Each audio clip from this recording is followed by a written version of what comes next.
여러분, 2000여 년 전 유대 땅 아리마대 사람 요셉이라는 사람의 그 돌무덤에서 일어났던 그 일은 그 어떤 종교도 감히 흉내를 내지 못할 우리들 기독교만의 유일하고 놀랍고 신비롭고 위대한 사건이 아닐 수가 없었습니다.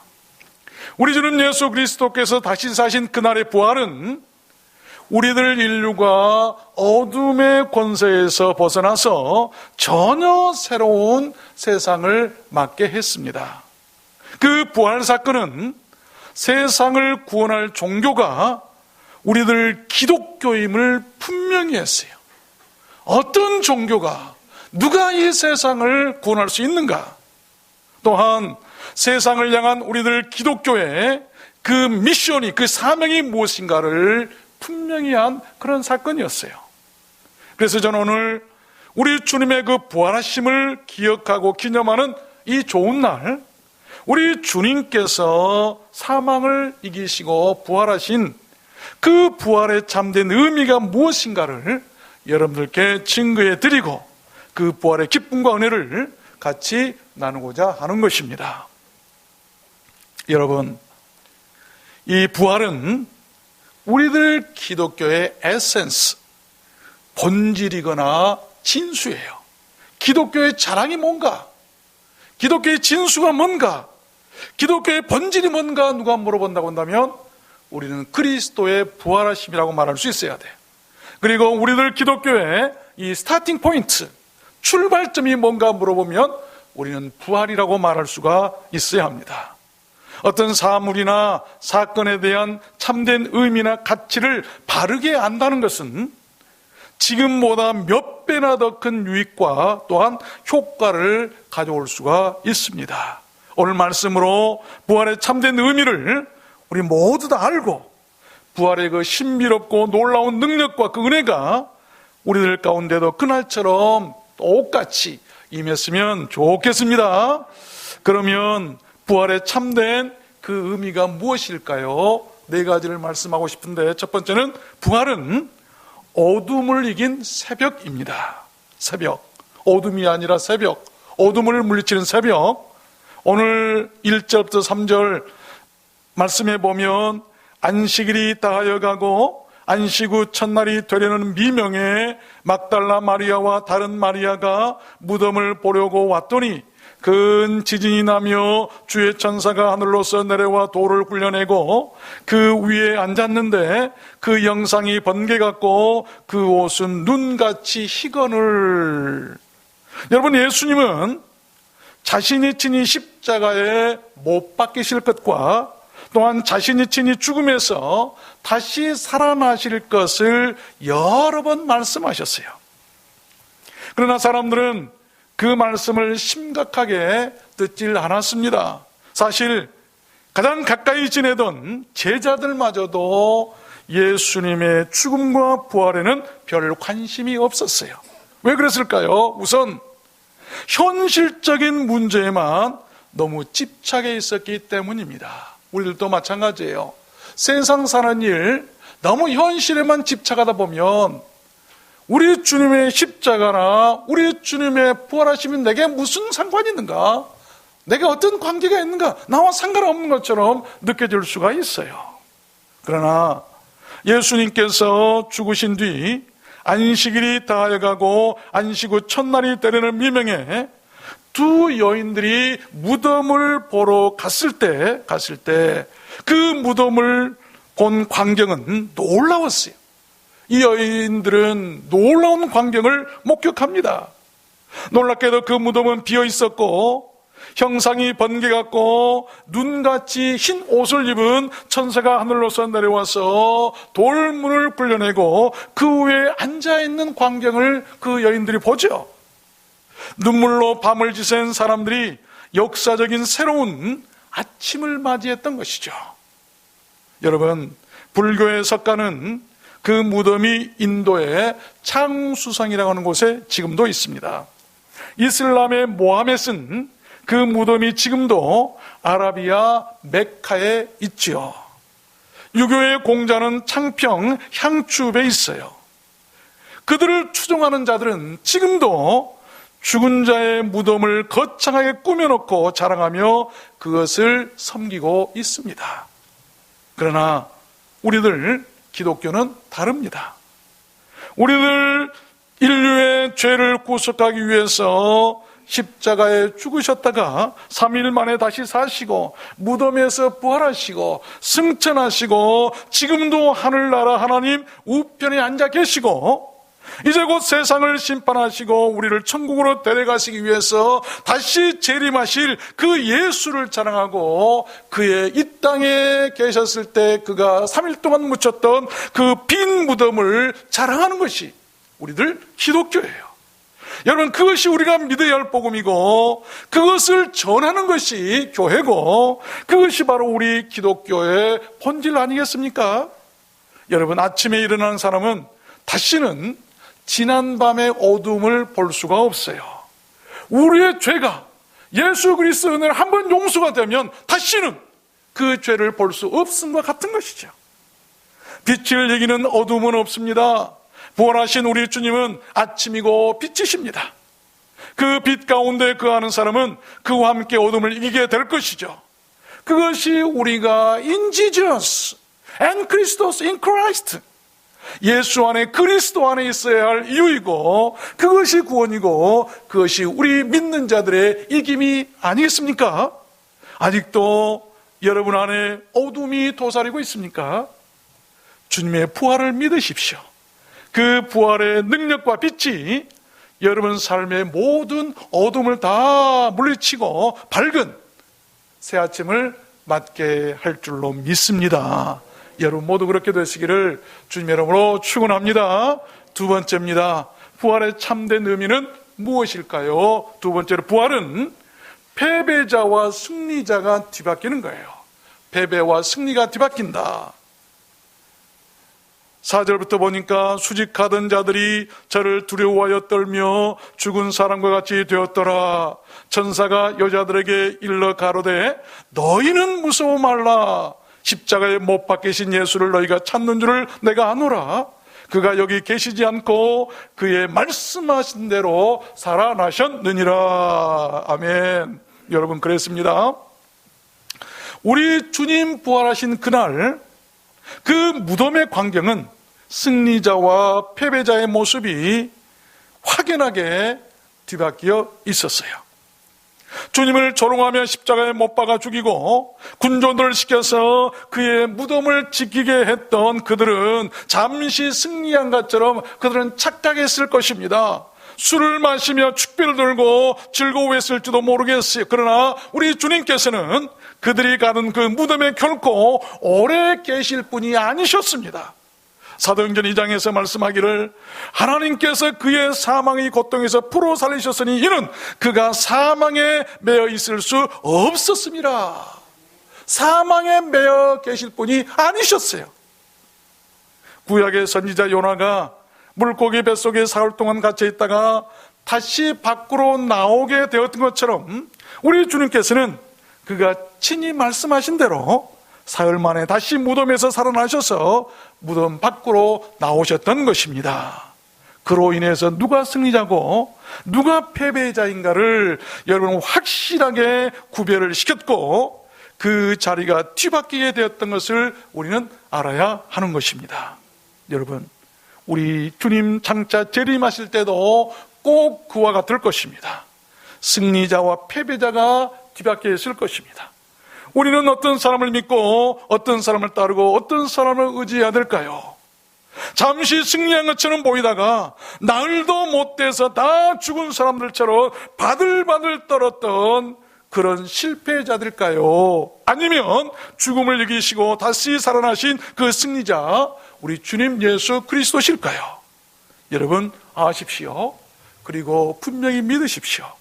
이 세상 그 누구도, 이 세상 그 어떤 종교도 죽었다가 그 죽음을 이기고 다시 산 사람은 없습니다. 우리들 기독교만 유일한 것입니다. 그래서 우리들 기독교만이 영생이 있고, 그래서 우리들 기독교만이 죽음을 이긴 참된 종교라고 여러분 말하는 것 아니겠습니까? 설교를 얼마나 잘했든지 그 입을 황금의 입이라고 하는 별명을 가진 사람이 있었는데, 중세 크리소스톰이라고 하는 사람이에요. 그가 예수를 믿다가 로마 황제에게 붙잡혀 갔습니다. 황제가 말합니다. 네가 만일 이 자리에서 예수를 믿지 않겠다고 그를 배반하지 않으면 너를 멀리 귀양 보내겠다.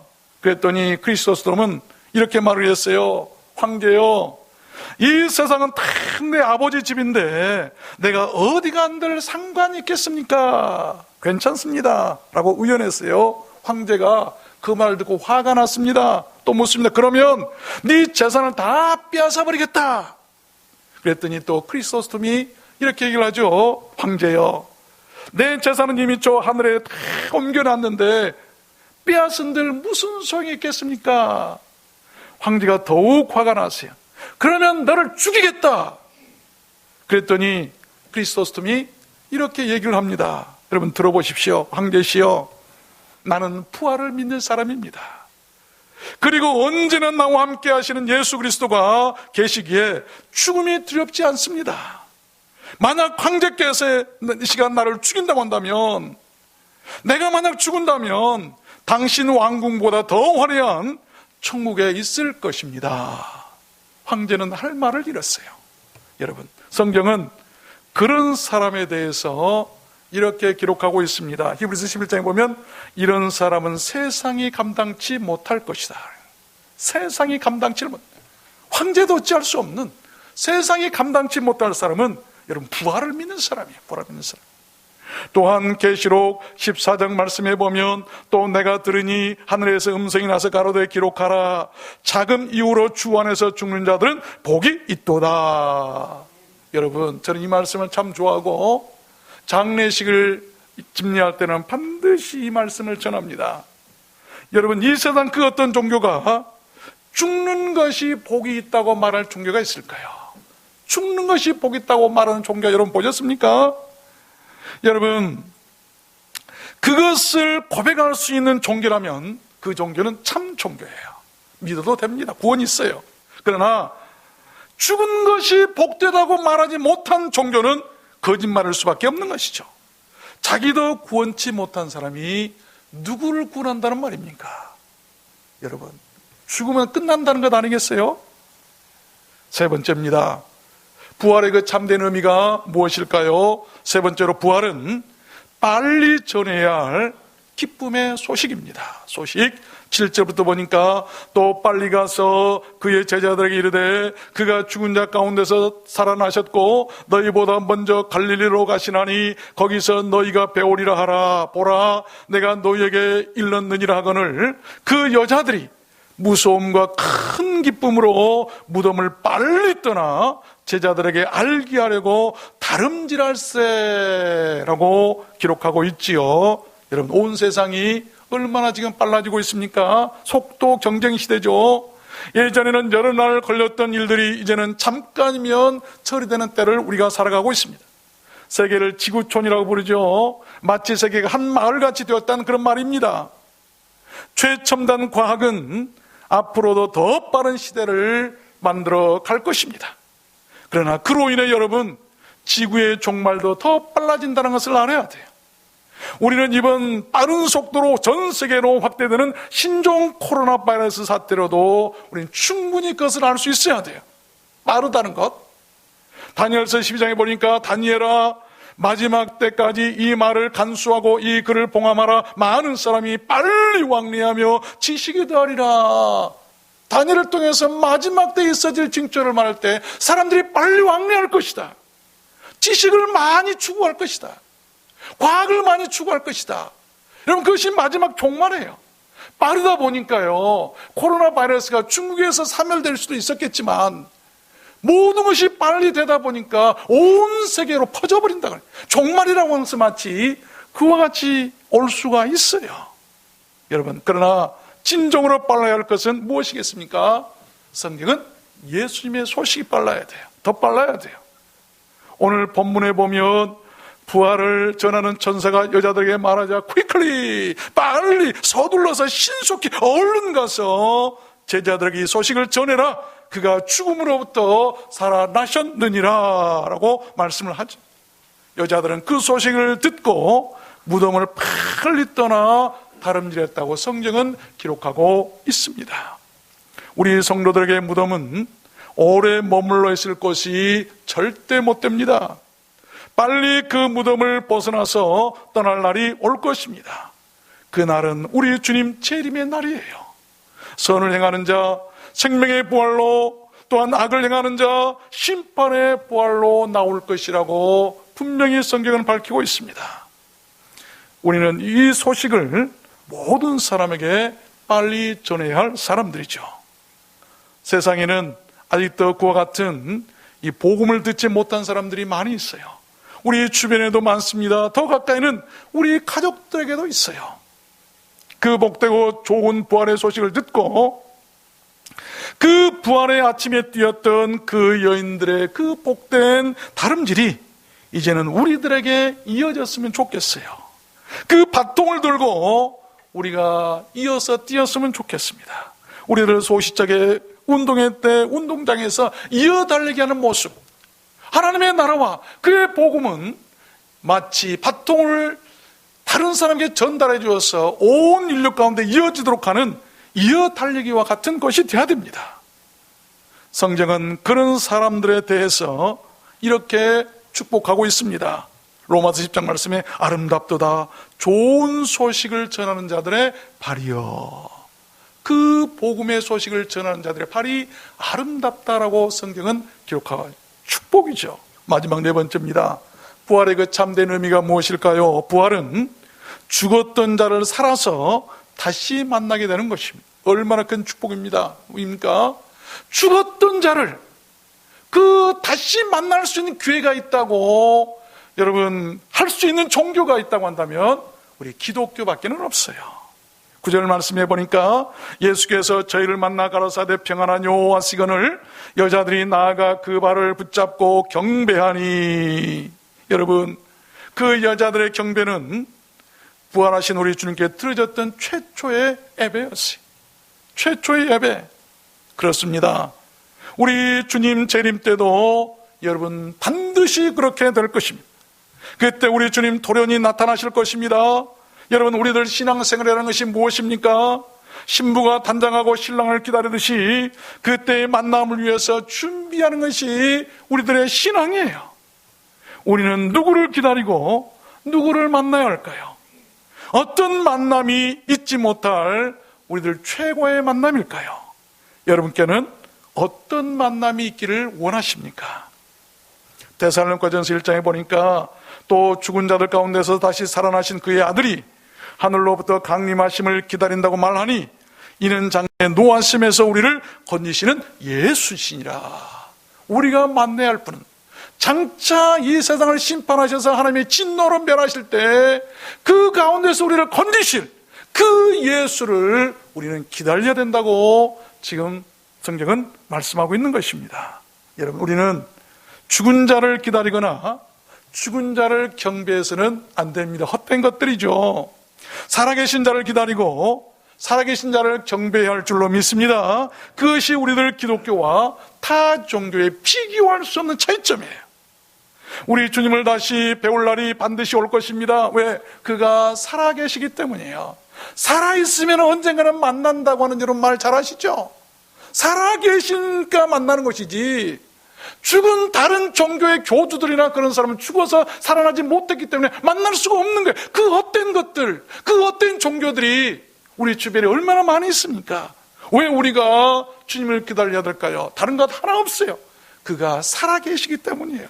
살아계시면 언젠가 만날 수 있는 거예요. 그때 우리는 그 여자들처럼 다시 사신 우리 주님의 그 사랑스러운 발을 붙들고 그에게 경배하게 될 것입니다. 부활하신 후에도 예수님은 40일 동안이나 세상에 더 계시다가 사람들을 만나셨잖아요. 의심 많은 도마에게도 나타나셔서 만나주셨고, 힘을 잃고 엠마오로 가던 두 제자에게도 나타나셨고, 낙심하고 고향 바닷가로 돌아간 베드로에게도 나타나셨고, 두려워하여 숨어있던 500여 형제들에게도 나타나고 만나주셨습니다. 부활하신 예수님을 당시의 사람들만 보는 것이 아니에요. 승천하신 후에도 여러분, 스데반이 순교할 때 그 순교의 현장에 나타나셨어요. 많은 사람들이 박해를 받을 때 박해 현장에도 우리 주님은 나타나셨어요. 왜 그러셨을까요? 살아계시기 때문이에요. 살아계시기 때문이죠. 뇌성마비로 태어나서 평생을 고통 중에 살은 미즈노 겐조라고 하는 일본인 시인이 있어요. 나의 나된 것은 하나님의 은혜라고 하는 그 시집이 있는데, 그 시집에 보면 내 마음에라고 하는 시가 있어요. 내가 읽어보겠습니다. 내 마음에서 부활하신 그리스도의 거룩한 얼굴을 보았을 때 내 마음에서 의심이 사라져 버렸네. 내 마음에서 부활하신 그리스도의 음성을 들었을 때 내 마음에서 슬픔이 사라져 버렸네. 내 마음에서 부활하신 그리스도의 사랑을 접했을 때 내 마음에서 미워하는 마음이 사라져 버렸네. 부활의 은혜고 부활의 능력입니다. 만약 우리가 이렇게 살지 못한다고 한다면 부활과 상관이 없는 사람이에요.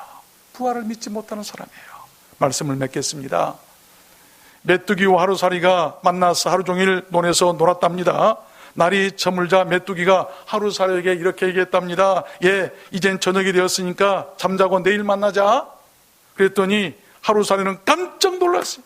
뭐라고? 내일이 뭐야? 아무리 설명해줘도 하루살이는 하루밖에 못 사니까 내일을 이해하지 못하고 토라져서 거짓말한다고 가버렸어요. 그러자 메뚜기는 이제 개구리와 친구가 되어서 놀게 되었답니다. 가을이 왔어요.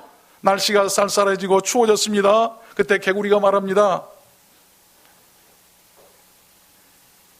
이 메뚜기야, 이제 나 겨울잠을 자야 하니까 우리 내년에 만나자. 그러니까 이 메뚜기가 뭐? 내년이 뭐야?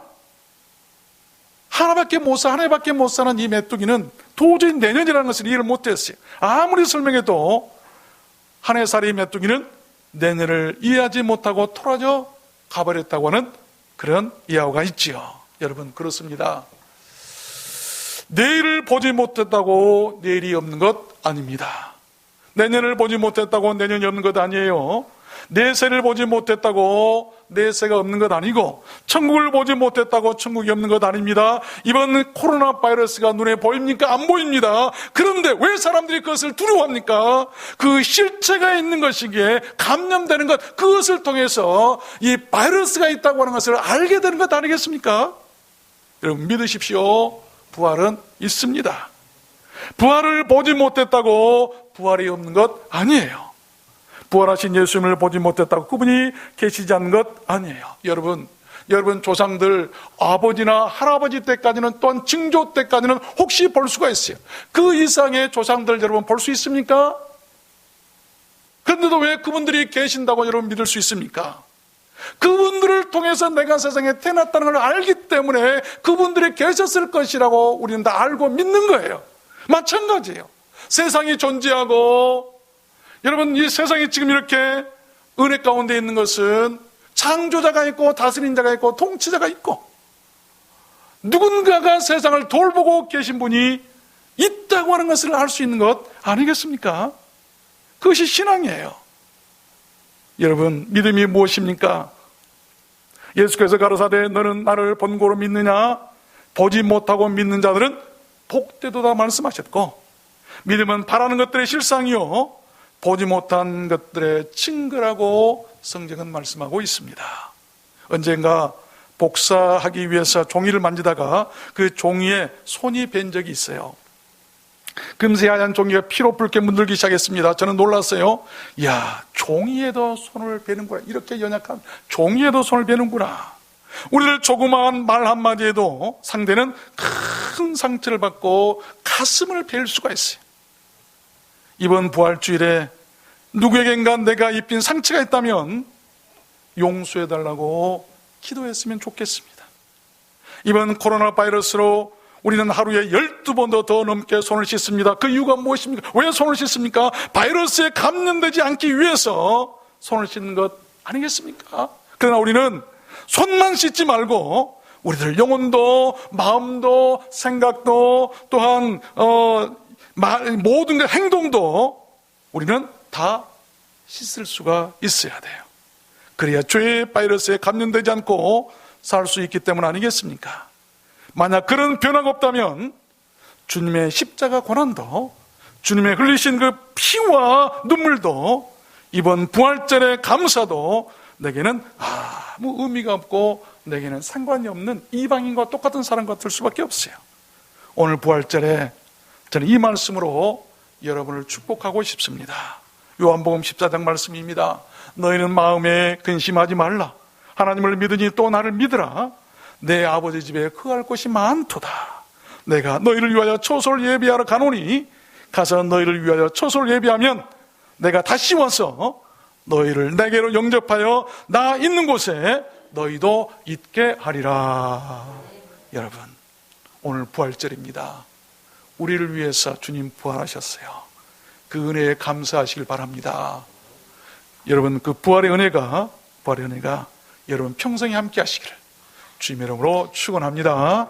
우리 찬양하도록 하겠습니다. 주 하나님 독생자 예수 살아계신 주님을 찬양했으면 좋겠습니다.